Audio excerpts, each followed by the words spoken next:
რეაქცია პირდაპირ ეთერში ავსაუბროთ ბიბლიურ თავისუფლებაზე. მოწიონ ცოტა. ეს იყო კომენტარი დაახლოებით ასეთი მოკლე კომენტარი, რომელიც მოვისმინეთ ქართული ოცნებიდან. ეს იყო ნუკრი ქანთარია, ამ განცხადების ავტორი. მადლობა რომ ხართ ჩვენთან ერთად, ბატონ ნუკრი, დიდი მადლობა. მაინტერესებს თქვენ რას იტყვით? ეს ყველაფერი რა ინიციატივა წამოვიდა გირჩისგან, ოფიციალურად დარეგისტრირდა და დღეს ჩვენ გვაქვს სახეზე ახალი კონფესია, რომელიც საჯარო რეესტრმა დააფიქსირა, რომელიც ჯარიდან იხსნის იქ არ წასვლის მსურველებს და უკვე რამდენი ადამიანი დაიხსენით? 6. 10 ადამიანი უკვე მათ მოახერხეს და 100-ზე მეტი ადამიანი გაათავისუფლეს სავალდებულო სამსახურიდან. აი რა სიტყვით დღეს? პირველი ემოცია გავიგეთ, მარიხუანა გაგახსენდათ. ეხლა რა სიტყვით? კი ბატონო, საღამომშვიდობისგან გამივესალმები თქვენ სტუმრებს, ასევე ტელემოყურებელს. უკაცრავად არის მის ბატონი ნუკრის ხმა, თუ შეიძლება? არის მის ჩემი ხმა? კი ბატონო. დიახ ბატონო. თუ ისმის ახლა ბატონო თენგა. თავიდან რა თქმა უნდა მეც ახლა როდესაც ეს ინფორმაცია გავიგე, პირველი რაც მომიძ თავში ვიხუმრე, რომ ალბათ მარიხუანას მოსავალი აიღეს მეთქი, მაგრამ რახან ეს თემა თქვენამდე მოვიდა უკვე, როგორც ჩანს, მაინდა-მაინც სახუმარო და ღიმილის მომგვრელი. ვფიქრობ, რომ აღარ არის ახლა, როცა გირჩმა თავიდან მათი შექმნის დღიდან დაიწყეს საუბარი ეკონომიკაზე, გაცილებით სოლიდურად გამოიყურებოდნენ, როცა უნდათ რომ ეს ნიშა დაეკავებინათ და შემდეგ, როდესაც გადავიდნენ ისინი მარიხუანას დათესვაზე და მის გაზრდაზე, შეიძლება რამდენიმე ახალგაზრდის გული მოიგეს მაშინ, მაგრამ საზოგადოების აბსოლუტური დიდი ნაწილის ინტერესი დაკარგეს და ახლა მით უმეტეს, როდესაც მათ ეს ხრიკი, პროვოკაცია, თამაში წამოიწყეს ასეთი, მე არ მგონია რომ შეიძლება რამდენიმე ათეული ახალგაზრდა მაინც მიემხროს აი ამ საქმეს, რამდენიმე ათეულია, ბოლო რამდენიმე დღეა ეს ამბავი გახდა ცნობილი და მე მართლა ჩემი თვალით ვნახე ამას თამამად, იმიტომ ვამბობ რომ გუშინ ვიყავი მარტოფიში, იქ როგორ მიდიოდნენ ახალგაზრდები და 100-ზე მეტი უკვე გავათავისუფლეთო სავალდებულო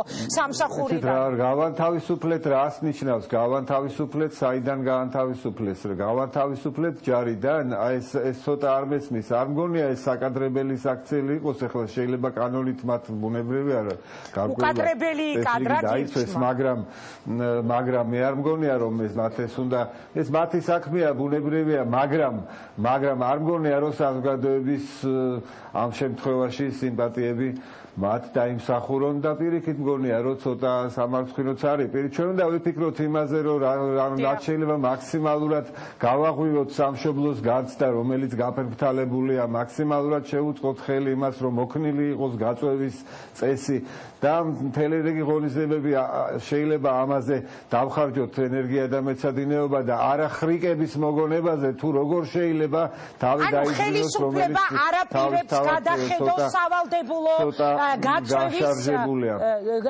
გაწვევის კანონს, ბატონო ნუკრი, აი თინახი და შემა, რომელიც ასევე იქნება ჩვენი სტუმარი, თავის დროზე გააუქმა ეს თავდაცვაში, დიახ. კი ბატონო, მაგრამ ამას ჭირდება ბუნებრივია გაცილებით უფრო ძალიან დაწვრილებითი აწონვა ყველაფერს და მიმდინარეობს ამაზე მუშაობა, რამდენადაც ჩემთვის ცნობილია. ეხლა სხვა ქვეყნებთან ეხლა ასე უცბად ვერ გავალთ, ეხლა შვეიცარიაში რამდენადაც ვიცი 160 დღეა თუ არ ვცდები და რამდენიმე წელზეა გაწერილი ესტონეთში, გერმანიაში ნებაყოფლობითია ეს, მაგრამ ჩვენ მივალთ აქამდე, მაგრამ ასეთი ხრიკები, რომელიც ახლა მოიგონა ამ პარტიამ, ესეთი მღვდლების კურთხევა და რაღაცა, მე მგონი ბატონო ნუკრი, მოდით ერთი წუთი ზურა ჯაფარიძის კომენტარს მოვისმენ და ისევ დაგიბრუნდებით, ბატონო ზურა, ხრიკები და დაგიწუნათ ხელისუფლების გუნდის წარმომადგენელმა, რა ასეთი? რამდენიმე რაღაცას მინდა უპასუხო, იმიტომ რაღაც დიდხანს ვიჯექხა ჩუმა და ერთი წეღარ ბეშებესადი ამეხსნა, რომ ამას არანაირი კავშირი არ აქვს იმასთან, რა რწმენით მოდის ადამიანი და არანაირად არ ეხება ეს ადამიანების წმენას. მაგრამ არგუმენტი თუ ის არის, რომ ამის გამო ისინი მართლმადიდებლობას კარგავენ, მე ამ ქვეყანაში ყოველ დღე ადამიანები იპარავენ, ცოლებს ნაჯახებით კლავენ, მათ შორისაც მამრობითის ქეცის მოსახლეობის დიდ ნაწილს ჭამისგან ღიპები ადევს, ღვინოში იხჩობა ქვეყნის ძალიან დიდი ნაწილი, რა ვიცი, კლავთ, იპარავთ, ფარისევლოთ მოსახლეობის საკმაოდ დიდი ნაწილი და ამის გამო არ კარგავენ მართლმადიდებლობას და ნიკას ამობეჭდილი ეს ერთი ფუნქცია როგორ შეიძლება მართლმადიდებლობას აკარგვინოს ადამიანს. მე უბრალოდ მე არ მესმის ესეთი არც რწმენა და არც მართლმადიდებლობა. ამ თემაზე მე კომენტარს აღარ გავაკეთებ. რაც შეეხება ეს ქართული პოლიტიკის რაღაც მარაზმის კარგი გამოხატულება რომ მემარცხენე ალიანსი ექია პოლიტიკურ პარტიას და მემარცხენე პარტია აი უბრალოდ ვორცი პასუხი რომ სავალდებულო სამხედრო სამსახურს უჭერს ხარს და პლუს რელიგიურ ორგანიზაციას ებრძვის ხო ეს ხო გაუგებარია რაც არ უნდა შეეტანა რაღაცა მე ხარ გამიწყვეტინებია არ გამიწყვეტინებია არ გამიწყვეტინებია თქვენ თავის დროზე მემარცხენე კაპიტაცია რო არ გამოეცადებინათ თქვენთვის ამობენ სასაცილოა ეს ყველაფერი. საგანცდელებას არ უნდა შეეტანათ. დამასრულებინეთ ახლა კარგი, დამასრულებინეთ. ეხება დებატებისთვის დრო მოდი ბატონო კრისტალის რომელიც უნდა გასამართლებულიყო, გასამართლებულიყო. დღეს აი ამ ხელისუფლების სამწუხარო დამსახურებაა თქვენ რომ ზურა ჯაპანიშე გავაგზავნეთ თუ შეიძლება ჯარის თემაზეც მინდა რომ გავაკეთო ხო და რაღაც არ უნდა შეეტანათ რა იუსტიციაში შეეტან შანსი არ აქვს ამ кейსს ვერ მოიგებენ ვერცეთ სასამართლოში შეუძლებელია. პასუხი მაინტერესებს ნუკრი ქანთარიას პირველი რეაქცია იყო ჯარზე ჩვენ ვისაუბრებ ზურა ნუკრი ქანთარიას პირველი რეაქცია იყო ეთყობა მოწიეს ბევრიო მარიხუანას შემდეგ უკვე აი ამ ბიბლიური თავისუფლების თემა პირდაპირ დაუკავშირეს ისევ მარიხუანას რას უპასუხებდით აი თქვენ მაგას ხო მარტივი ახსნა გირჩი არ იბრძვის ორდინალური მეთოდებით გირჩი არ არის ჩამყაკებული ქართული პოლიტიკური სპექტრის რაღაც ერთი რიგითი ჭანჭიკი ჩვენ ვიბრძვით სხვანაირად მათ შორის ამას განაპირობებს ის რომ ჩვენ არ გვაქვს იმხელა რესურსები, ამხელა რესურსები რაღაც პარტიებსა. ანუ ჩვენც ვართ კრეატიულები და ვიღაც ვართ ეგრეთ წოდებული ჰიბრიდული ბრძოლის რეჟიმში. ანუ ასიმეტრიულად უტყავთ კონკრეტულ თემებზე, რომელიც ჩვენც არის მნიშვნელოვანი. ეს ყველაფერი საბოლოო ჯამში არის ბრძოლა თავისუფლების ოღონდ ვიყენებთ არაორდინარულ მეთოდებს. ნებისმიერ ასეთი მეთოდის შემდეგ, როდესაც მიდიხარ და ხელისუფლების წარმომადგენლებს კომენტარს თხოვთ, ისინი იმენა დაბნეულები არიან, სხვა არაფერი არ იციან და რაღაც ჩაციკული არის მარიხუანა. აფეშუაში არის მარიხუანა. თავდაცვასაც შეეხება და პატრიოტ. კარგი მაგალითი ხო სპეციალურად ვკითხე. ახლა ერთადერთ პოლიტიკოსს სტუდიაში იცის თუ არა რამდენი ყავს ჯარი იცის თუ არა თავდაც ბიუჯეტი წარმოდგენა არ აქვს ბატონ ნუკრისაც შეგიძლია კითხოთ ვერ გიპასუხებთ აზზე არ არიან უბრალოდ ლაპარაკობენ და ჯიხით ყავენ კეთილ ვისო მაგარი პატრიოტები არიან თავდაცვაზე ეგენი ფიქრობ და ჩვენ არ ვფიქრობთ ვიდებატოთ თავდაცვაზე გნებავთ ეხლავე ბატონ ნუკრისთან გნებავთ აქვე სტუდიაში და რომელი დამელაპარაკება თავდაცვაზე ლაპარაკება ნახოთ ვიდებატოთ თავდაცვაზე ამ ბატონთანაც და იმ ბატონთანაც ვიდებატოთ მომცეთ საშუალება ნუკრი ქანთარიასთან უნდა გადავიდეთ. ბატონო პატა, ნუკრი ქანთარიასთან გადავდივართ. ბატონო ნუკრი. რიგი რო იდა, ხითხითან და ზოგი თურქეთი. ბატონო ნუკრი, აი ეს არის პასუხი გირჩის ლიდერის. მესმის კი ბატონო, ეხლა ბატონი ზურა ძალიან გაცხარებული საუბრობდა, კი თავიდანვე ვთქვი რომ დასვენებას ურჩიე რომ ცოტა მართლაც შეიძლება რომ ცოტა დაისვენონ. ეხლა არ მგონია ბატონო ზურა, რომ აი ეს რაც ეხლა თქვენ გამოიგონეთ, ხო? ამან თქვენ საინფორმაციო ველში დაგტოვოთ ეხლა ძირითადი ალბათ ეს არის მესმის რომ რაღაც შეძებთ და გასაგებია რომ რაღაცა ნოვატორული მიგნებები გინდათ ამ ხრივ მაგრამ არსებობს კიდე მორალი არსებობს და არსებობს რაღაცა ზღვარი რომელსაც პარტია ალბათ არ უნდა გადავიდეს მაგრამ თქვენი საქმისა რა თქმა უნდა თქვენიც და მორალი რა უნდა თქვენიცით და დანარჩენი საზოგადოება გასჯის ეხლა ამას და მე არ მგონია რომ დღეს საზოგადოებამ და გინდა ხვალაც ეს ყველაფერი თქვენი ეს ხრიკი დადებითად შეაფასოს. კარგი, ბატონო ნუკრი, მადლობა დიდი, გასაგებია თქვენი პოზიცია. მადლობა თქვენ. მადლობა, ნუკრი ქანთარია საუბრობდა პირდაპირ ეთერში, გადმოვდივარ მაგიდასთან, უნდა განვაგრძოთ ჩვენი დისკუსია და ცოტა ხანში ისევ აუდიტორიას დაუსვავ კითხვას. გიორგი ჩიკვაიძესთან მაქვს შემდეგი შეკითხვა. აი ხა მოვისმინეთ გირჩის ლიდერის პასუხი, რომ ჩვენ გვადანაშაულებენ პატრიოტიზმის უკაცრავად ხო, რომ ქვეყნის საწინააღმდეგო რაღაცას ვაკეთებ და თვითონ გვესაუბრებიან პატრიოტიზმზე იმ დროს როცა არ იციან მაგალითად თუნდაც თავდაცვის ბიუჯეტი რამდენია. რა სიტყვით თქვენი შეფასება როგორია ამ ყველაფრის? კიდევ ერთხელ მოგესალმები მაყურებელს და დარბაზში მსხდომებს. ერთი არ შეიძლება არ აღინიშნოს, როდესაც პოლიტიკური გაერთიანება იწყებს ამ ფორმით რელიგიის გამოყენებას ეს უდაოდ მეტყველებს მათი გაკოტრების დაობას. გაკოტრებულები არიან. რა თქმა უნდა, აქ ორი აზრი არ არის. ეს იყო გზა, რომელიც მათ ამოირჩიეს. ეს ნამდვილად ესეა. რაც შეეხება ამ სიტუაციას, რის გარშემო ჩვენ დღეს ვსაუბრობთ, ისინი ყოველთვის გამოირჩეოდნენ, ყოველ შემთხვევაში ცდილობდნენ ექსცენტრიულები ყოფილიყვნენ. პირველი ნაწილი, სადმე წერია თუ თქვენი აზრია? არა, ჩემი აზრია. ისინი ყოველთვის ცდილობდნენ, რომ ეხემძღვანელად რაღაცა ისეთი ზედმეტი ექსცენტრიულობი და ასე შემდეგ. მაგრამ ამ შემთხვევაში მათ მონახეს კანონში, ესეთი არის სამხედრო ვალდებულებისა და სამხედრო სამსახურის შესახებ საქართველოს კანონის 30-ე ლ ქვეპუნქტი და მოიგონეს ეს რაღაცა აბსურდი, რომელიც აბსოლუტურად გათვლილი არის პოპულიზმზე. მოიგონეთ თუ კანონში წერია? თქვენ მოიგონეთ ეს ფორმა, თორე ეს კანონში კი წერია. თქვენ საჯაროდ რამე ახალი. ამიტომ რადგან ეს გაცხადებული გაქვთ, თქვენ არ შეიძლება რომ არანაირად ჩაითვალოთ რელიგიურ ორგანიზაციად გამორიცხულია. იმიტომ არა, ეს არის პოპულიზმზე გათვლილი, აბსოლუტურად პიარზე ორიენტირებული. მემარცხენე ალიანსის საჩივარს და მიმართეთ და ვნახოთ. არა, საჩივარს მე ვერ შევერთები, ერთ-ერთი მე შემიძლია თხოვნით მიმართო იუსტიციის სამინისტროს, რომ იმ ნაწილში სადაც რომელი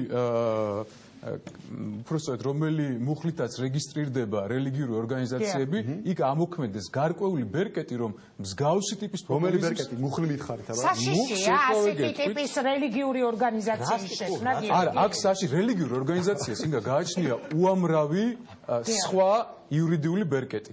მათ შეუძლიათ ხვალ მოითხოვონ ციხეში შესვლა და ამის მაგალითად მოიყვანონ, რომ მე მინდა ვაზიარო ჩემი მრევლი სიტყვაზე კლუბური ნარკოტიკით. ეს მათ ამის უფლება აქვს როგორც რელიგიურ ორგანიზაციას. და აქ საკითხი უფრო ღრმა არის, ვიდრე ეს კომიტეტი გადანაშაულებთ, ჩვენ რა დავაშავეთ, ეგ მაინტერესებს. რა არის პრობლემა? პრობლემა არის ის, რომ თქვენ როგორც რელიგიურ ორგანიზაციას იურიდიულად გაგაჩნიათ გაცილებით მეტი ბერკეტი, ვიდრე არის ეს. ეს ხო ქართულ კანონებში ხო წერია? ჩვენ ხო სამართლებრივად ხო ყველაფერი დაცული რატო არის პრობლემა? ან ზოგადად არ უნდა კონდეს რელიგიურ ორგანიზაციებს ეგ უფლებები მაგაზე კამათობთ თუ რაზე კამათობთ ვერ? არა, უბრალოდ გამომდინარე იქიდან თქვენი ისტორია. გვაქვს ეგ უფლება, ხო, რელიგიურ ორგანიზაციებს დარეგისტრირდით, შესაბამისად თან მდები რაღაცა უფლებები დაწა. ამაშია საქმე, რომ შეიძლება თქვენ ხვალ უარესი მოითხოვოთ. უბრალოდ ეს კომიკური აღარ იქნება, როგორც სასაცილო დღეს არის ეს ყველაფერი. და არაფერი მოითხოვოთ ციხეში შესვლა და მე წავალ შიკასთან ერთად. რა პრობლემა მოითხოვოთ ციხეში შესვლასთან ერთად რეციდივისტებთან დავაფუძნებ რელიგიურ ორგანიზაციას და ნუ რაღაც შევალ ციხეში და იქ რასაც მინდა იმას გავაკეთებ. თქვენგან ეს გამორიცხული არ არის. ბატონო, მიეცით მიკროფონი, ბძანეთ. ციხეში შესვლა არის პრობლემა? მოგესალმებით. ანა სუბელიანი, ქალი მღვდელი ამ ორგანიზაციის მიერ კურთხეული, ასე ვთქვი. ხო, პირველ რიგში ვიტყვი, რომ მიუხედავად იმისა, რომ იძულებითი სამხედრო სამსახური როგორც პრობლემა ეხება პირდაპირ მხოლოდ მამაკაც მოქალაქეებს, მე ვფიქრობ, რომ ეს არის მთლიანად საზოგადოებისთვის ძალიან მნიშვნელოვანი სოციალური პრობლემა, რომლის გადაჭრაშიც მე როგორც ქალსაც მაქვს სურვილი, რომ ჩემი წვლილი შევიტანო და ეს არის ჩემთვის ერთგვარი სოლიდარობის აქტი და ასევე საპროტესტო აქტი იმასთან დაკავშირებითაც, რომ დიახ, ჩემთვის პირადად, ჩემი აზრით, სრულიად უსამართლოდ რელიგიურ ორგანიზაციებს და ბუნებრივად არ გულისხმობ რომელიმე კონკრეტულს ამ შემთხვევაში, ზოგადად რელიგიურ ორგანიზაციებს აქვთ გარკვეული პრივილეგიები. ჩემთვის გაუგებარია, რატო შეიძლება თავისუფლდებოდეს მღვდელმსახური, თქვა საჯარო სამსახურისგან და სამაგიეროდ თქვა პროგრამისტებს, ხელოვანებს, არ ვიცი, იურისტებს, ექიმებს და სხვა პროფესიის წარმომადგენლებს წავართვათ ძალიან მნიშვნელოვანი დრო იმისა, რომ აკეთონ ძალიან ბევრი მნიშვნელოვანი საქმე, ანუ დისკრიმინაცია მოუტანონ საზოგადოებას. პირადად ჩემი აზრით, ამ შემთხვევაში არ გამოვხატავ ამ კონფესიის მოსაზრებას, პირადად ჩემი აზრით ეს არის დისკრიმინაციული. კარგით. და ჩემთვის ეს კარგით, ანა, ბძანეთ, მთხოვა, ეხა უკვე სიტყვა გიორგი თუთბერიძემ, ქართულ-ამერიკული უნივერსიტეტის ლექტორი. მოგესალმებით. სამწუხაროდ ჩვენ ერთი მომენტი გვეპარება, რომელიც როგორც აქ ჩანს უკვე წარმოიშვა, საუბარი მაქვს იმასთან დაკავშირებით, რომ ამ ადამიანებს, რომლებიც კონკრეტულად გირჩი არიან გაწევრიანებული, მათ გარკვეულწილად მათი ღირებულება არის დაფუძნებული მხოლოდ და მხოლოდ თავისუფლებაზე და ისინი მუდმივად საუბრობენ იმას, რომ იყოს მეტი თავისუფლება. მეტი თავისუფლება ცუდია. თუმცა ამ ადამიანებს არ ვიცი, შეიძლება სპეციალურად, შეიძლება უბრალოდ ასე არის მიღებული გირჩი, არავინ არ ეუბნება, რომ სხვა ღირებულებებიც არსებობს, როგორიც არის მაგალითისთვის წესრიგი, როგორიც არის მაგალითისთვის თანასწორობა, როგორიც არის მაგალითისთვის პატრიოტიზმი. იმიტომ რომ ეს ღირებულებები კონკრეტულად ერთმანეთს აბალანსირებს და ამის შედეგად პატრიოტიზმს რითი ეწინააღმდეგებიან და მოგცემთ, კი ბატონო. იმით ეწინააღმდეგება, უკაცრავად კონსტიტუციურ სამართალს სწავლობთ. სადონებთ თვალყურს და რა იცით რომ ეგ რაღაცებს მაგ რაღაცებზე ყურადღებას არ აქვს. ანუ მე კონკრეტულად ამ აუდიტორიაში ვხედავ თუ რაზე საუბრობენ ადამიანები და ისინი მუდმივად აპელირებენ იმასთან დაკავშირებით. არა, თქმა აუცილებლად უნდა მაცადოთ აუცილებლად ვიცი, იმიტომ რომ გისვამთ კონკრეტული ბრალდება პასუხობთ, მაგრამ არ მაცლით პასუხს, იმიტომ რომ ნებისმიერი თქვენი წარმომადგენელი მუდამ აპელირებს იმასთან დაკავშირებით, რომ მეტი თავისუფლება უნდა იყოს. არ არის საუბარი მეტ წესრიგზე, არ არის საუბარი თანასწორობაზე და აქედან გამომდინარე იქნება გზნობა, რომ თქვენთვის საიდან დაასკოლით? საიდან დაასკოლით? თქვენი წარმომადგენლების იდეოლოგიაზე, მათ იდეოლოგიის გამახატულებას ღირებულება ჩვენთვის. ასაგებია, თუმცა მაგის გარდა არაფერი არ არის. და თქმა უნდა, მაგრამ ის ვერ იქნება აბსოლუტური ღირებულება, ხო დამეთანხმებით ბატონო ზურა ამაში. შეიძლება იყოს აბსოლუტური ღირებულება. არავითარ შემთხვევაში არ შეიძლება, რომ მაშინ ჩვენ დავკარგავთ სახელმწიფოებრიობის. ჩვენ დავკარგავთ სახელმწიფოებრიობის შეგრძნებას. იმით დავკარგავთ, რომ ჩვენ არ გვექნება წესრიგი, ჩვენ არ გვექნება ჩვენი სუვერენიტეტის დაცვის გამართული შესაძლებლობა. რატომ? იმიტომ რომ საომარ მდგომარეობაში მყოფი ქვეყნისთვის არ შეიძლება უნდა მოვილაპარაკოთ და უნდა შეიქმნას ახალი გამართული, რა თქმა უნდა, ამ შემთხვევაში სამხედრო სამსახური, მაგრამ არა, ეს არა პოპულისტური ამდენია და რა რაოდენობა არ არის იმის მაჩვენებელი. ანუ არ გიფიქრიათ მასემაზე წარმოდგენა არაგან? უბრალოდ გონიათ რომ ჩვენ თქვენ მავრალებთ ეხლა თავდაცვას ვანგრებთ? თქვენ დასულოს გიორგი და მოგცემთ. მოდი და მე ვიკამათოთ თავდაცვაზე როგორ უნდა. კარგი. დიდი მადლობა. რომელი უპასუხებს სამივედან უპასუხეთ. კარგით, როგორც გნებავ და გიორგი ანდრიაძესთან.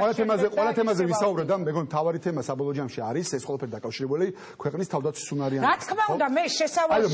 მაგაზე ვისაუბრეთ ცოტა ხანი. ეს არის თავარი. როგორც ჩანს აუდიტორიის წარმომადგენლების ნაწილში თაბეჭდება რჩება თუ ჩვენს რაღაც სხვა თემები არ ვლაპარაკობთ სხვა თემებზე და მე შემიძლია თავი დავდო რომ ამ ქვეყანაში პოლიტიკურ პარტიებში გირჩი არის ყველაზე კომპეტენტური პრაქტიკულად ყველა მიმართულებით. და მათ შორის მიუხედავად იმისა რომ ჩვენთან თავდაცვის სპეციალისტები ესეთები არ არიან, ამ თემაში მოზადებული ყავთ, მოყვანილი ყავდა სპეციალისტები, მოусმინეთ და შევისწავლეთ და ესეც კი ვიცით, ბევრთან შედებით კარგად, არა ვარ სპეციალისტები, მაგრამ მაინც. საქართველოს თავდაცვას ზოგადად თავდაცვასაც შეეხება. სავალდებულო სამხედრო სამსახური არის ერთი რომ მორალურად გაუმართლებელი, იმიტომ ჩვეულებრივი მონობა არის. მეორე არის არაეფექტური უკიდურესად და მესამე არის ეკონომიკურად გაუმართლებელი. ამაზე დებატები იყო დიდი ხნის წინ გასული საუკუნის 70-იან წლებში ამერიკის შეერთებულ შტატებში. ცხარე დებატები იყო ძალიან, მათ შორის ჩართული იყვნენ თავდაცვის სპეციალისტების და ეკონომისტების და სხვა სფეროს სპეციალისტები და ეს დებატები დაამთავრდა იმით, რომ საბოლოო ჯამში არჩევნები მოიგო, მაშინ ნიქსონმა მოიგო სწორედ ამაზე, რომ დაამტკიცა, რომ ეს არის იუში. ანუ ამაში არსებობს თავისი კვლევები, სტატიები, მილიონი რაღაცა, რომ ცალ-სახად არის დამტკიცებული, რომ ჯობია იყოს ნებაყოფლობითი და ამაში სახელმწიფომ გადაიხადოს ფული, ამ შემთხვევაში იქნება მორალურად გამართლებული, ეფექტურიც და ეკონომიკურად გამართლებული. ეს დაგისვესა კონკრეტული არგუმენტი მოიტანეს ბატონო, მე მინდა ისევ გადმოვიდე აქეთ. რომელი იყო კონკრეტული არგუმენტი? არა, მაგალითად კონკრეტული არგუმენტი მათია ამ ხარის ეხლა ბატონი გიორგი რაზეც საუბრობდა, რომ ოკუპაციის პირობებში მყოფი ქვეყნისთვის მისი მოუტანი არის ეს ოკუპაციის პირობებში არა ოკუპაციის პირობებში ჩვენ გვჭირდება თავდაცვა, მათ შორის გვჭირდება თავდაცვის გაძლიერება. გირჩი იყო ერთ-ერთი პარტია, რომელსაც მათ შორის წინასაარჩევნოდ ქონდა პროგრამაში ჩადებული, რომ ჩვენი თავდაცვის ხარჯები უნდა გაიზარდოს, მიებას ფინანსი და პროდუქტის მოცულობაზე უნდა გაიზარდოს 5%-ზე მაინც. ეხლა არის რაღაც 2-დან 2.5%-მდე. გაორმაგებას ვითხოვთ. ან ყველაფერს ამას ჭირდება საბოლოო ჯამში ფული. უბრალოდ ამ ადამიანებს რაც არ ესმით, არის მარტივი რაღაცა, რომ ომი თანამედროვე მით უმეტეს არ არის კალაშნიკოვიანი ადამიანი. ომი არის პირველ რიგში რესურსი არის, ანუ ავტომატურად ფული უნდა, ტანკსაც, ესეთუს მოდის ეკონომიკიდან და ეკონომიკაში რესურსი იქნება, როცა ეკონომიკაში ადამიანები არიან თავისუფალი პირველ რიგში. ეს არის თავარი, რაც არ ესმის არავის როგორ ჩანს ამ სტუდიაში. მადლობა ბჟანე და გიორგისთან მაქვს შეკითხვა. ეს ბატონო ზრობ, ხა არ ვიცი როგორ უნდა მოგმართოთ თქვენ ყოველდღე სამდელოსობა თუ არ ვიცი რა შეიძლება, ნუ ხო რა მნიშვნელობა აქვს. ესე იგი დიდად რაც მე თქვენ გაკვირდებით ესე არ გიცნოთ პირადად მარაშევრიდან, ყოველთვის გქონდათ პრეტენზია რაღაცა ზე თანამედროვე აზროვნებაზე. თუ ერთხელ თუ მაინც ჩაგიხედავთ 2015, 16, 17 ეს ჩემთვის უნდა გამონაწილოთ თუ წუხდებით შეიძლება გათხოვოთ და გადახედეთ წლები ამ წერილი. სათუ ჩამიხედავს გააგრძელებ. მოწინავე ევროპული ქვეყნების კანონმდებლობაში სავალდებულო საჯარო სამსახურის ჩამიხედავს. ხო, ნუ აი რას მეტყვით მაგალითად აი ლიტვა, ესტონეთი, შვედეთი ლიტვის სეიმა რომელსაც გაუქმებული ქონდა მაგალითად მე მეკითხება უპასუხო. ჩამში რამდენში არის სავალდებულო, რამდენში არის სავალდებულო. ერთი წუთი შეკენა ლიტვამ 5 წლის ვადით გააგრძელა. ესტონეთმა ხო ჩაგიხედავთ თქვენ 16-დან ჯამში სად უფრო მეტია 60 წლამდე 16-დან 60 წლამდე ასევე შვედეთმა რომელი უფრო მეტია განვითარებული ქვეყნები სადაც სავალდებულო თუ სადაც არ არის სავალდებულო რომელსაც ამდენი ხანი გაუქმებული ქონდა 2018 წლიდან ისევ აღადგენს სავალდებულო გაწევა კითხვა დაგისვით რატოს ქვეყნებში ან ევროკავშირის ქვეყნებში სადაც სავალდებულოა ის უფრო მეტია და სადაც არ არის სავალდებულო ის უფრო მეტია თქვენ კითხვაზე პასუხი არის მარტივი მაგას ქვია ეკონომიკაში მაგას ეძახიან tyranny of status quo ეგ იცით ასე ეგ ნიშნავს რომ სადღაც არის რაღაცა წესრიგი რომელიც დიდი ხანი არსებობს და ბიუროკრატია არის ეგეთი მარაზმატიკული სტრუქტურა რომელიც ამ წესრიგის შეცვლის ყოველთვის არის პრობლემა დროში რომ გაჭედავს გაჭედილია ეგ იმას კი ანიშნავს რომ სწორი ან არასწორი რაც არის სწორი ეს გითხარით ამაზე იყო დებატები სერიოზული სადღაც არის დამტკიცებული რა არის სწორი მაგრამ ისო სადღაცა status quo გაიჭედა და ბიუროკრატიამ გაჭედა და საქართველოში რატო არ იცვლება გაჭედილია ხოლმე ბიუროკრატიას რატო ვარც თქვენ როგორია თუ თავდაცვას ეხება ეს ჭედავს შინაგან საქმეთა სამინისტრო ჭედავს პენიტენცია ითხოვე რომ 20 მილიონი მე მინდა თუ გინდათ რომ ახლა ხელფასი გადაუხადო არა 20 მილიონი ეს საჯარო დისკუსია შეერთ პარლამენტში ნათქვამით ჩემთვის როცა გატანილი ხო ფული არის პრობლემა ფული არა გვაქვს და გჭირდება მონებიო ამას ამომე საჯაროდ არანაირი კავშირი ამას თავდაცვასთან არა დიდი მადლობა კაციდან 45-500 კაცი ჯარში ვარ საერთოდ არის კარგი დიდი მადლობა გაცილებით საინტერესო მოსასმენი ბრძანდებოდით მაშინ როდესაც ლაპარაკობდით რაღაცა ეკონომიკურ ფინანსურ საკითხებზე ეს ეხა არის რაღაცა შეკითხვით შემდეგ აქეთ და ისევ აუდიტორია შემოვა გიორგი თქვენ ფიქრობთ რომ ურტყავს ქვეყნის თავდაცვის უნარიანობას აი ეს გადაწყვეტილება თუნდაც დაიხსნა არასასურველი სამხედრო სამსახურისგან ახალგაზრდა კი ბატონო მე ანუ გაუქმდეს სავალდებულო კონსტიტუციური ვიყო ხოლმე ასეთ თემებზე იმიტომ რომ გითხარით ეს არის ის ნაკლოვანი მხარე ჩვენი სახელმწიფო სტრუქტურის რომელიც შეიქმნა პოსტკომუნისტურ რეჟიმში შევარდნაძის დამპალი და მე სააკაშვილის უდამპალესი რეჟიმის დროს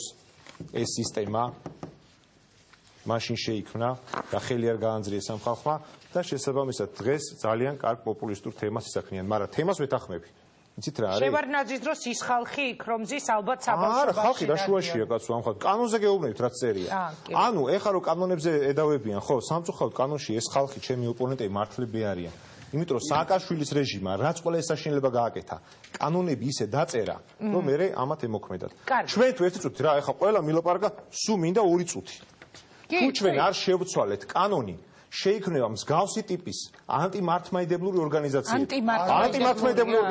ეს და მთლიანად ეს პარტიაც რა თქმა უნდა თავის ქმედებებით თავის მარიხუანა და უმცირესობების დაცვით არის ეს მაგრამ თემა ანტიმართლმადიდებლურია რა თქმა უნდა ერთი წუთი მაგრამ თემა ამ შემთხვევაში არის სწორი დარტყმა ამ წუთში არის სწორი და თუ ხელისუფლებამ არ შეცვალა ეს პარტია სამწუხაროდ ძალიან ბევრ იმას მიიღებს ეს არის ყველაფერი გაკეთებული წინა ხელისუფლების დროს კანონი დაწერილი არის აი ხა დამალაპარაკეთ აბა მიეცით უფლება შეიძლება პასუხობა არასწორად ესაუბრებით ამ ხალხს მართლა პრობლემა არის ჯარში და რაღაცას ისაკნით აი ხა ვისაუბრეთ დამალაპარაკეთ მე უბრალოდ ერთი რაღაცის თქმა მინდა მე არ მგონია ზოგადად რომ ანტიმართლმადიდებლური ეშმაკისეული რაღაცა იყოს მთლიანად პარტია ან რამე ორგანიზაცია კონკრეტული ადამიანები ყველგან არიან ასეთების და ისეთების მე მაგალითად მახსოვს რომ ამასწინათ ციანიდის საქმეზე ვიყავი მოსული აქ და იქ არც ერთი გირჩის წევრი არ იყო გარეული იმ ყველაზე წმინდა ადგილას როგორცაც მიიჩნევს საქართველოს ხალხი მოხდა ისეთი სკანდალი რომელსაც ქრისტიანული არ შეიძლება ვუწოდოთ. აქედან გამომდინარე მე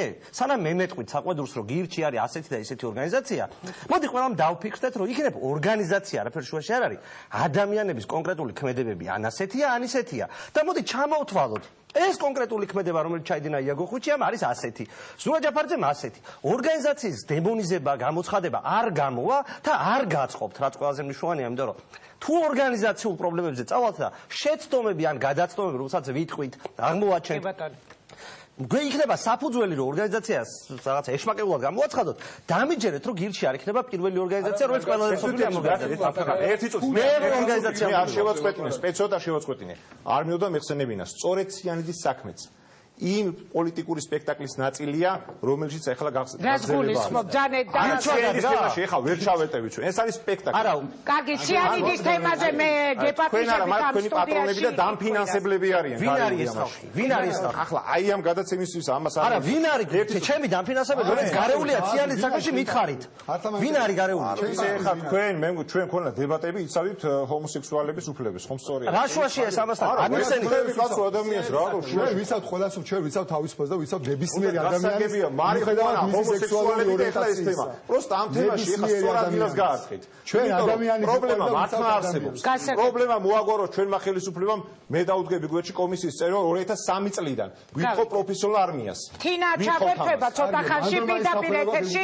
მანამდე ბატონო პაატა გისმენთ და ბატონი გიორგი შემოვა. ბატონმა გიორგიმაც ბრძანა აქ აი ამ თავდაცვასთან დაკავშირებით, მაგრამ მე მიმაჩნია რომ იქ ახლა დღეს ჯარში თქვა იქ მონური დამოკიდებულება თუ სხვა არის შესაძლებელი როა სისტემა ეს არის უბრალოდ მუშახელი იაფი მუშახელი და რეალურად ეს არ აისახება ქვეყნის თავდაცვის უნარიანობაზე როგორ არ აისახება ჩვენ აი როგორ მაშინ მითხარ აი ახლა ძალიან ელემენტარულად გეტყვით მე ერთ რამეში უნდა შევთავაზო და ნიკა და თინა შემოვა და სიტუაცია თუნდაც გირჩმა ის რომ დააფიქსირა თქვა თუ დაარეგისტრირა ეს რაღაც ბაპტისტური თუ არა დაარეგისტრირა არ დაარეგისტრირა იუსტიციის სამინისტროს საჯაროს აღარ ხო ეს იდეოლოგიის პრობლემაა და ეს ქვეყანაში, იმიტომ რომ როგორც ამ ხელისუფლებას ისე ბრძანა ბატონმა გიორგიმ 2003 წლიდან და სააკაშვილის დროსაც მაშინაც არ იყო პრიორიტეტად აყვანილი იდეოლოგია არ ქონდა ქვეყანას, რომ ჩვენი თავდაცვის უნარიანობა საერთაშორისო გვინდა და თუ არ გვინდოდა თქვათ ყოფილიყო სავალდებულო გაწევა ან პროფესიულ არმიაზე გადასულიყვნენ, მაგრამ პრობლემა იდეოლოგიაშია, რაც დღეს არ არსებობს. რა იდეოლოგია? აი რომ ყოფილიყო იდეოლოგია იმისა, რომ ქვეყნის თავდაცვის უნარიანობა თქვათ ადამიანს უნდა ქვეყნის თქვათ სავალდებულო სამსახური თუ არ უნდა ან ადამიანს უნდა ჯარში ძალით წაყვანილი ახალგაზრდები დაგიბრუნებენ დაკარგულ ტერიტორიაზე იდეოლოგიას მე იმაზე ვსაუბრობ რომ აქ ყველაფერი უნდა ყოფილიყო მიმართული იმისათვის რომ ქართველმა ახალგაზრდამ იფიქროს იმისათვის და იფიქროს იმაზე რომ მას რომ მოუვა ასაკი მან უნდა იცოდეს და დარწმუნებული ვარ თუ უმრავლესობა მიცის თუნდაც ძალიან ბევრმა შეიძლება არ იცის რომ მე ჩემი სამშობლოს ტერიტორიული მთლიანობა როგორ ავადგინო როგორ დაუდგე ერთი წამით მეგობრებო მე ჩემი განრიგი მაქვს რომ მთავრობას გესმით იმისათვის რომ იგი ვაიძოლო რომ ამ პრობლემის მოგვარებისთვის იფიქროს გასაგებია აი ამის არ ქონა იდეოლოგიის გიორგი მოიტანა ის რომ დღეს სააკაშვილის დროს რატო არ აყენებდნენ ამ საკითხს? თინას ვაკითხეთ და ამათაც კიდე. სააკაშვილის გაზეთი ამოიტანა შენ. ჩემ სტატიას და კითხეთ კიდე იმას რატო მაშინ არ აყენებდნენ? მე ვაყენებდი. ბირო ქონდათ. მე ვაყენებდი. მე რატო ვერ მიიღეთ? ვერ მივიღე. ვინ იყო წინააღმდეგი? მიშა? ხადია მიშა იყო. მიშა თუ ვინ იყო არ ვიცი. და აკონკრეტელა მიში იყო. წინააღმდეგი ვიყო და არ ვიცი ამ თემაში მაგრამ. კარგია შევა მიშა იყო. მაგას დამიშალობა აქვს. მე ამ საკითხს ხარ დამიჭირე. მე წლები ამ თემაზე ვლაპარაკობდი. მაგას შექმნა ხო ეს დამპალი სისტემა? ხო შექმნა. ეს სისტემა მანამდე მოგდა. მაგა ხო შექმნა. საბჭოთა კავშირის სისტემა გვაქვს რეალურად. ამა ხო გააგზელა. ხო გააგზელა. კი რა გასაგებია. მე არ ვიცი. შენი არის თუ არა ნიკა გაძლევს. გააგზელა ასევე. პირველ რიგში ანუ საკითხი დგას ესე სავალდებულო ამ საყარაულო სამსახურის გაუქმება გამოიწვევს თუ არა თავდაცვის უნარიანობის შემცირებას. თქვენი აზრით რამდენი პროცენტი არის ჯარში სავალდებულო 35% მიდის თუ არ ვწდები ხო? არა, 25% მიდის გაწეულებიდან, მაგრამ თავდაცვის სამინისტროს ხო ყავს ჯარი და ყავს მომუშავეთა რიცხოვნობა, აი რომელიც წერია რაღაც ბიუჯეტის კანონში. რამდენი პროცენტი ადამიანებისა არიან გაწეულები? მხოლოდ 3.8% ეწავათ მათქმევიეთ, მათქმევიეთ. ეს შეცვლილი არის. რა არის შეცვლილი? ერთი წამი რა არის შეცვლილი? მათქმევიეთ, მათქმევიეთ. ერთი წუთით რა, პირველი 3 თვე ყველა წევანდელი გადის იგივე პროგრამას, რასაც გადიან ტრაქტორები. მნიშვნელობა აქვს. მე გეუბნებით სხვა რაღაცას ერთ წამით რა. 42 ერთი წამით რა. 42000 ოფიციალურად ჩვენ გვყავს 42000 არმია. ერთი წამით რა. მაგრამ თუ არ ვაცდით ერთმანეთს ხმა დაიკარგება. ანუ მინდა თქვა ხალხი რომლებიც ნაყოფია. ეხა გადავალ მე მათთან შეკითხვა. ფუცაზე და რაღაცას კითხულობ. გასაგებია რომლებიც ნაყოფი არიან. 42000 არმია გვყავს. ჩვენ გვყავს არმია, რომელიც წერია, რომ არის 42000. ასევე თავრობის დადგენილებაში წერია, რომ ჯარში იწვევენ 1600 კაცს, რაც არის დაახლოებით 4% ერთი წამით. ამის გარდა, მინდა ვთქვა, რომ მთელი თავდაცვის ბიუჯეტის 60% ხმარდება მხოლოდ ხელფასებს, დანარჩენი ხმარდება კვებას და ადმინისტრაციულ ხარჯებს. ომის შემდეგ 9 წლის მანძილზე დავხარჯეთ 7 მილიარდი ლარი და არა გვიმაღლებია თავდაცვის უნარიანობა. ეს დავამკვანეთ საპენსიო სისტემას, იმიტომ რომ თეთრი არა გვაქვს, რომ შევიზრდნოთ იარაღი. სინამდვილეში ჩვენ იმის პრობლემა კი არა გვაქვს, რომ არიან ადამიანები, არ არიან ადამიანები, ვინც მზადაა, რომ იარაღით ხელში დაისვას. გვაქვს პრობლემა იმის, რომ ელემენტარულად ტყია წამლის ფული არა გვაქვს, რაც ივანიშვილმა პირდაპირ ესე თქვა, რომ თავდაცვის სამინისტროში ტყია წამლის ფული არა გვაქვს. გასაგებია. მადლობა დიდი, გადავდივარ გიორგი თევზაძესთან. ბატონი გიორგი, Facebook-ით შემოგვეხმიანა გუშინ და ძალიან მკვეთრი კომენტარი ქონდა მას, როდესაც გაიგო ჩვენი დღევანდელი გადაცემის თემა. გისმენთ, თქვენ როგორ ფიქრობთ? ანუ ქვეყნის თავდაცვის უნარიანობას ურტყამს ეს გადაწყვეტილება, რეესტრის თუნდაც რეესტრში დარეგისტრირება და შემდეგ სავალდებულო სამსახურიდან გათავისუფლება ახალგაზრდების. პირველ ყოვლისა მოგესალმებით. მიკროფონში ისმის თუ არა არ ვიცი. დიახ, გისმენთ. პირველ ყოვლისა მოგესალმებით, მადლობა მოწვევისათვის. მინდა გითხრათ, რომ რადგან დღეს ჩვენ ვსაუბრობთ სამწუხაროდ, ეს არის რელიგიური ორგანიზაცია, რომელიც შეიქმნა აქ არის, როდესაც საუბრობს ბატონი ჩვენი მეგობარი, რომელიც შეიტანს მაგალითად სასამართლოში, შეიტანს სასამართლოში და მასთან დაკავშირებით იგივე მსჯელობა, თვითონ კანონში არის ლავსუსი, იტობ ეს კანონი, რომელზეც მათ შეთანხმდით. ანუ მათ გამოიყენეს მე პოლიტიკოსები არიან. ეხლა მოგახსენეთ, მათ ფაქტობრივად იხელმძღვანელეს, ეს არის საქართველოს ისე ვქვია სამოქალაქო კოდექსის 1509 პრიმამუხლი და ამასთან ერთად ეს კანონი, რომელიც მეგობარმა ბრძანა, ეს არის სამხედრო ვალდებულებისა და მოსამსახურდა ისე ვქვია დიახ, მე პუნქტი, მაგრამ ამ შემთხვევაში ხა რა თქმა უნდა, სამწუხაროდ აი ეს მუხლი იქნა გამოყენებული ხა ამათ მიერ, მაგრამ აქ არის მეორე საკითხი, რამდენად თქვათ შეიფუთება ეს, თქვათ თუნდაც აი მიმართულებით ხა თქვათ მოქალაქეები, თქვათ ადამიანები, რომელსაც უნდა რომ აწავდნენ სამხედრო სავალდებულო სამსახურში. ეს იმას კი არ ნიშნავს, რომ მაგალითად მივიდნენ მათთან. არის საპატრიარქოში შესაბამისი სამსახური, რამდენადაც ჩემთვის ცნობილია, რომ ისინი თქვათ მიმართონ საპატრიარქოს ეს ადამიანები თქვათ დასაქმებიან ეს ტაძრების აშენებაზე და კეთილმოწყობაზე და იგივე ისე ვქვია. ანუ თქვენ ამბობთ, რომ არ შეიძლება რომ ცალკე გააკეთონ რელიგიური ორგანიზაცია, ჩემი აზრით ეს არის საპატრიარქოში არსებობს ასეთი სამსახური? ჰერმანს მიეცით რა? აი ესეთი თქვათ წარმატებით მათ შეეძლოთ დაეფუძნებინათ და თქვათ ახალი საპატრიარქო თქვათ სიტყვაზე რა ვინ იქნება პატრიარქი მაგ შემთხვევაში თქვენ აქედან წარმოდგენილი მღვდელმთავარი ყავთ, ეპისკოპოსი ყავთ და ასე შემთხვევაში პატრიარქი ბატონო არ ყავს პატრიარქი, არ ვიყენებთ ამ ტერმინს პატრიარქი. მათ ხავთ მთავარი მღვდელმსახური, რომელიც არის ეგეთი წარმატებით ხო შეგელოდო დაგეფუძნებინათ და თან კიდე 20% ოკუპირებულია საქართველოს ტერიტორიის. როგორ აქამდე ხო გვაქვს სამხედრო სამსახური, რატო არის ოკუპირებული 20% იმ პირობებში მივიღეთ, როდესაც გავაუქმეთ სამხედრო სამსახური, როცა ოკუპაცია მოხდა, მაშინ არ არსებობდა სავალდებულო სამხედრო სამსახური. ეს თქვენი არგუმენტია? აი, თქვენი არგუმენტია თუ ჩემი არგუმენტია ეგ წესით? ბატონო გიორგი, მოდით მოусმინოთ. ჯარში მსახურობს, შეიძლება ეს ხალხი არა ვერცენ არცენ თქვენ პატივს, შეიძლება რომ ამ პოპულიზმით თქვენ აბსოლუტურად შეურაცხყოფთ მათ მოვალეობას. ახალგაზრდებს მოусმინოთ, რომლებიც დარბაზში შედან და დათოს გადააწოდეთ შემდეგ მიკროფონი, დავით ჭაბაშვილი, შემდეგი ჩვენი გამომცვლელი იქნება. გისმენთ და ჰერმან, თქვენ შეიძლება შექმნა და გაწევრიანება რეალურად არა მხოლოდ საქართველოს კანონმდებლობიდან გამომდინარეობს, არამედ საერთო პოლიტიკური და სამოქალაქო უფლებების შესახებ პაქტიდან გამომდინარეობს. აღნიშნული პაქტი იმისთვის არსებობს, მაგალითად, გაერთიანებების შექმნა და გაწევრიანების უფლება იმისთვის აქვს ადამიანს, რომ სწორედ სახელმწიფოს პრევენცია მოახდინოს, რომ სახელმწიფო არ გადაიქცეს რაღაც მონსტრად ლევიათანად, რომელიც ადამიანებზე ძალადობს. სწორედ ამას ემსახურება ეს ორგანიზაცია, ეს საზოგადოებრივი რელიგიური გაერთიანება, ზუსტად ამას ემსახურება, რომ ჩვენ ადამიანებმა უბრალოდ მოქალაქეებმა ჩვენი თავი დავიცვათ სახელმწიფოსგან, რომელიც უბრალოდ დაუსაბუთებლად მონობის ინსტიტუტში უნდა ჩვენი გაშვება. მადლობა, ჰერმანი ვიდრე იტყვის თავის საქმეს, მიკროფონი თუ შეიძლება გადააწოდეთ, დავით ჭაბაშვილი, ლაგოდეხის ახალგაზრდობის საქმეთა და სპორტის განვითარების ცენტრი. დავით, თქვენც ახალგაზრდა ბრძანდებით, აი თქვენი პოზიცია როგორია? ჩემი პოზიცია არის ასეთი. მე იუმორის გრძნობით შევხედე ამ ყველაფერს, ოღონდ მართლა, იმიტომ რომ Facebook-ზე რომ ნახე ამათი რაღაც განცხადება, პირველად გირჩის Facebook გვერდზე ასე მეგონა, რომ ყველა ზის ამ კანაფის ძირში და პოსტავენ ამ ყველაფერს, ოღონდ მართლა. შემდეგ უკვე ტელევიზიით გავიგე რაღაც ჩემთვის, მაგალითად, ვეთანხმები ერთადერთ რამეში, რომ არ უნდა იყოს სავალდებულო ჯარში გაწვევა. ვეთანხმები. მაგრამ ამ გზით რომ შექმნა რაღაც რელიგიური დაწესებულება და ეს ბატონი ეპისკოპოსია გაუქმეთ და გავაუქმეთ. დამაცადეთ, მე გისმენდით მთელი გადაცემის ერთი წუთი. უბრალოდ დამაცადეთ, მე გისმენდით არჩევერი. ეს ბატონი არის ეპისკოპოსი თუ პატრიარქი, არ ვიცი რა წოდება, ხო არ ვიცი, არ აქვს მნიშვნელობა ჩემთვის. ეს არის სრულიად მიუღეთ. თქვენ ის არის მთავარი მღვდელმსახური, გვერდით ვინც. თქვენ ხო შეგეძლოთ და მავიწყდა სახელი ბოდიში. ნიკა ობოლაძე. ნიკა ობოლაძე, ბატონი ნიკა, ესე იგი მღვდელმთავარი.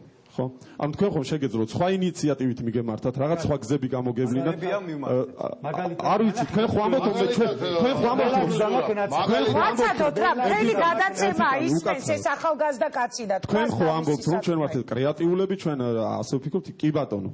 აგერ ახსენა კიდე ამ ბატონმა, რომ გაკორდრდითო. კი ბატონო, როგორც კი შექმნით ეს რაღაც ორგანიზაცია რელიგიური, ასე დადეთ, ითხოვთ შემოწირულობებს, რათა მივცეთ ეს სერტიფიკატია თუ დიპლომია თუ ცნობა არის ეს რაღაც, ამათ რაღაც ნოტარიული ეს რა ქვია ხარჯები დავფაროთ, რაღაცა ეს კიდევ ერთხელ მეტყველებს იმაზე, რომ კი ბატონო გაკორდრდით, თქვენ დგავთ კარგ შოუებს, როგორც იყო მაგალითად იმ კანაფისა თუ რაღაცის დათესვა, გავიდა ერთი თვე დაავიწყდით ხალხს, ახლა მოიგონეთ ეს. ცუდი რა არის ამაში, დავით? მოდით რა მითხარით. აი უყურეთ, თქვენ ამბობთ, რომ ამაში გეთანხმებით, რომ სავალდებულო სამხედრო გაწევა არ უნდა ზოგადად ვეთანხმები აზრს, რომ სავალდებულო არ უნდა იყოს ჯარში გაწევა. ფორმა არ მოხილვარ ჯარში. ფორმა არ მოგწევს. რომ კონდეს კი ზუსტად ასეა, რომ ფორმა არ მოგწევს. მე არ ყოფილვარ ჯარში. იმიტომ რაღაც მხედველობასთან დაკავშირებული, მაგრამ არჩევანის საშუალება რომ მქონოდა, არ წავიდოდი. რატომ? იმიტომ არ მქონდა. ანუ იგივეს არ ამბობ. პატრიოტობა გრაშუაშია, ხო?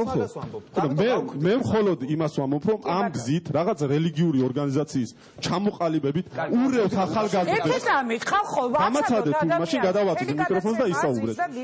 ურევთ ახალგაზრდებს ტვინს, აგერ გოგონა არის მღვდელი, ხო? თქვენ.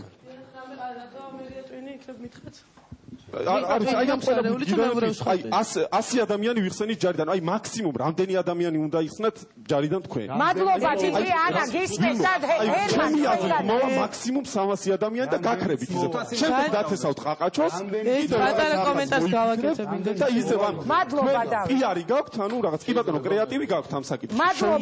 მადლობა დავით ჰერმანისთვის, არ მიმიწია სიტყვა და ეპისკოპოსებისთვის, რომლებიც აქ შედან. რავი, თუ გნებავთ უპასუხეთ, მაგრამ ჰერმან თქვენგანს კომენტარი მაქვს.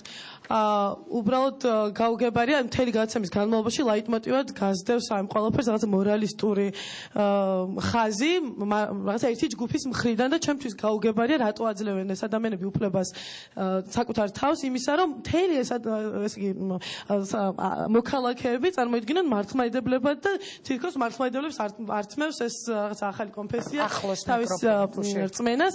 არ დაგავიწყოთ, რომ რელიგიის თავისუფლება არის გარანტირებული კონსტიტუციით და ჩვენ ყავს ქვეყანაში სხვა რელიგიური აღმსარებლობის ადამიანები, ასევე ყავს ათეისტები და ნუ მისცემთ არღვევენ სხვების უფლებებს. მამაო, ხომ არ უპასუხებთ რამეს და თინახიდაშელი უკვე ხაზი. ადამიანი წარმოდგენილი იქნა მართლმადიდებლად, რომელსაც წაერთვა თითქოს რწმენა და ჯერ ერთი რომ მე არ მჯერა მართლა რომ ამით შეიძლება წაერთვას ვინმეს რწმენა და მეორე არავის არ აქვს უფლება რომ თავისით განსაზღვროს მართლმადიდებლად. მოусმინოთ მოდით დეკანოს რას უპასუხებთ ახლოს მიკროფონი. რა უნდა უპასუხო ახლა ამას, მაგრამ იცით რა თქვენ ამბობთ რომ რაღაც კონფესიაში იმყოფებით, ხო ამბობთ ამას? ნუ სამართლებრივად ამას ქვე კონფესია და ჩვენ მოგვიწია ამ სამართლებრივი ხრიკის გამოყენება. აღმსარებლობითაც სად იმყოფებით? თქვენ ამბობთ რომ ჩემი პირადი საკითხია და მე არ ვსაჭიროდ რომ თქვენ გაქვთ ამაზე პასუხი. თუ ხართ თქვენ მართლმადიდებელი, მაშინ უკვე პირადი აღარ არის. თქვენ ხართ ამ ეკლესიის წევრი. თუ ხართ ეკლესიის წევრი, თქვენ ხმამაღლად უნდა აღიაროთ, რომ ხართ ამ მართლმადიდებლობის წევრი და არა სხვა დანარჩენის არც ერთის. ეს არის არაფრის აღიარებას არ ვაპირებ და ამ კითხვაზე პასუხს გაცემას მე ხო, კი ბატონო, არაპირებთ. ესე იგი ნიშნავს იმას, რომ არა ხართ მართლმადიდებელი, ძალიან გულისტკივილი და ცუდად იცით მართლმადიდებლობა დიდი ბოდიში რა. არ მინდა რომ თქვა რომ არა ხართ. რაც შეეხება რწმენას, იცით რა არის? რწმენა და თქვენი დოქტრინალური, ასე ვთქვათ, მყოფობა შეიძლება იყოს განსხვავებული. რწმენა არის ორიენტირი შენ აზროვნებასთან. რწმენა ასევე არის მოლოდინი უხილავისა, როგორც პავლე მოციქული ამბობს. ეს რწმენა შეიძლება ვერავინ ვერ წაგართვას, იმიტომ რომ ეს რაღაცა გწამდეს. მაგრამ ეკლესია არის მადელმოსილი ინსტიტუცია, რომლის შედეგად შენ იღებ ამ რწმენის. მამაო, მოდით მე გკითხავთ ახლა პირდაპირ. თქვათ მე ვარ მამაკაცი, ახალგაზრდა მამაკაცი, ვარ ეკლესიის წევრი და მინდა რომ თავი დავიხსნა, იმიტომ რომ უსამართლობად მიმაჩნია, გამოვალ მე გირჩის პოზიციიდან, რომ მუშახელად მიყენებენ მუშახელად და ჩემ უფლებებს ლახავენ სავალდებულო სამხედრო სამსახური და აი აქ შეავსო, თქვათ ნიკა ობოლაძე მივდივარ და აი აქ თქვათ ჩაწერა ინგა გრიგოლიას ეძლევა ეს მოწმობა მასზე დრომ და ასე შემდეგ. რატომ ვუპირისპირდები მე ამითი ეკლესიას? აი ამით ავტომატურად ეკლესიის გარეთ ამყოფებთ თქვენ საკუთარ თავს. რა გავაკეთო?